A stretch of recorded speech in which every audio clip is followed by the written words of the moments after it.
Ever wondered where modern rock and hip-hop music comes from? Well, you can discover the roots of popular music with the one-man band and Delta Blues musician, Curtis Blues. Thank you guys for coming. Man, I bet are the performers looking at you guys a lot? Well, you know, the modern music that we listen to now, rock, even modern country, and certainly hip-hop, comes from the blues. And blues music was created by African Americans in the 1920s and the 1930s. And it came from axe song rhythms, where they were actually working to the beat. And I would like you guys to help me, if you wouldn't mind. I want you to feel the pulse of the blues, the beat of the work song that goes like this. Chop, chop. Can you guys do that for me? Because if you don't, it's a very sad show. Thank you so much. Thank you, sweetheart. Thank you for doing it. You too, honey. You can do it. Come up, chop your hand. I want you to feel it because we're going to create modern music together. I'm going to sing the first verse blues style, and then we're going to sing it rock and roll style, okay? So keep chopping. Well, I say good morning blues, yeah. Blues, how good is you? I say good morning blues, yeah. Well, blues, how do you do? You know, I'm doing all right. Yeah, how are you? Now that's the blues child, right? And you can work to that rhythm. You can chop the tree down. Keep up with it now. Keep up. Keep jumping. Well, when I woke up this morning, blues lying around my bed. I said, when I woke up this morning, blues lying around my bed. When I went to check the bed, blues lying in my bed.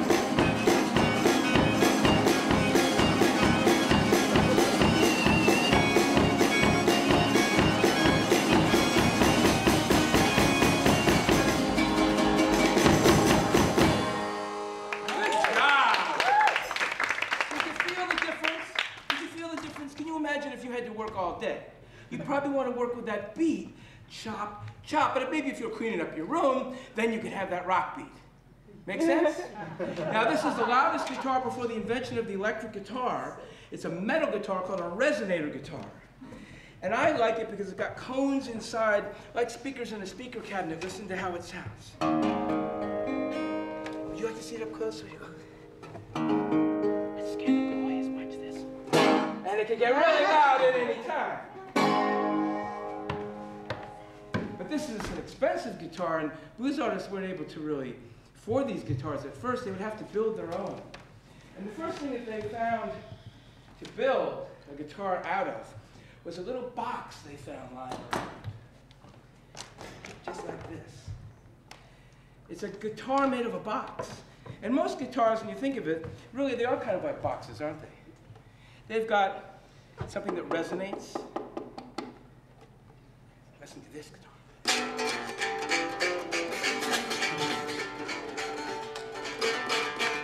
It's about your size, too, isn't it?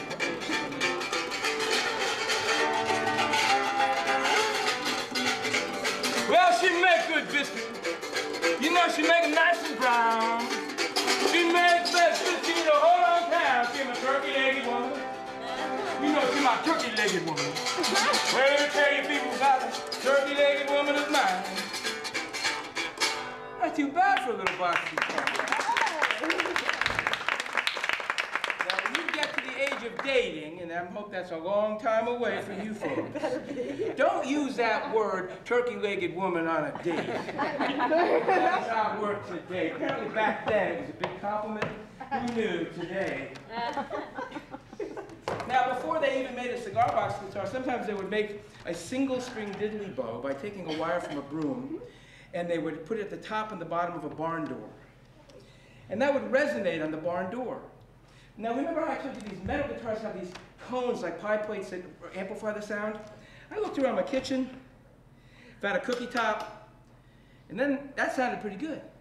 Then I tried a mustard top up here, and that didn't sound good. Then I tried a horseradish top. That sounded good, but it's kind of stinky. I didn't want to bring that nasty old thing in here, so I found a cinnamon top. Smells delicious, and listen to what a single string can do. And this shows you how dedicated these artists were to playing music even if they didn't have the money to buy a guitar.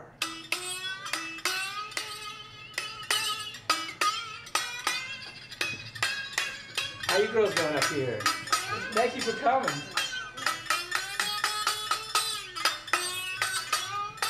So there's a lot of music in a single string, isn't there? And these performers, when they would start on a guitar like this, by the time that they got that 6-string guitar, they were in hog heaven. They thought they had a whole orchestra under their fingers. Let's see if we can find that note that makes dogs' ears pop up. It's up here somewhere. Very high note. You know how dogs, they hear a high note, they, oh. That's it. All over the neighborhood, dogs are going, oh, oh. If I go any further, I'm going to break windows. Don't say do it. All right, baby, thank you. That's the reaction I was looking for. The small but mighty diddly bow. So we're going to end with my final guitar. Now, before they could carry around a drum set, these blues performers were so innovative, they played drums on their guitar. When I start playing drums on my guitar, I want you to raise your hand, okay? But not before, and I'm going to try to fool you. Watch this. That still sounds like a guitar to me. Sung by Booker White, B.B. King's cousin. Don't raise your hand yet, right? But when I start playing it like a drum, I want you to raise your hands, okay? I was down. There we go. Good listening. We have a lot of musicians in this audience. You have very good ears. I was down in Aberdeen on my way to New Orleans. Good job.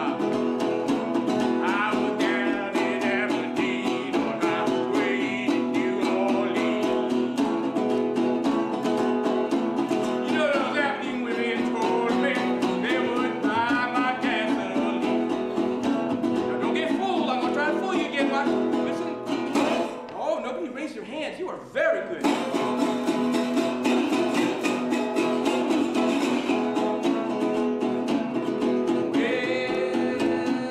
they had two. There we go. Good job. 2 little women that I had never seen. You know, every one of you can become a very good musician because you really listen carefully, and that's the most important thing about any type of music. And in my residency, we go into the language of the blues, which is a beautiful metaphorical language to describe our experiences in beautiful phrases. And those phrases have come down all through the years into the modern songs that we listen to today. So we go into that, and I have a residency for writing a blues song workshop to teach figurative writing. And I created it with a language arts teacher to make sure that it really had the kind of depth in the curriculum that supports the curriculum. Because as we know, arts are not something you tack onto the curriculum. It's at the heart of what we want to create in the minds of our students. So thank you very much. I'm with Young Audiences of Maryland.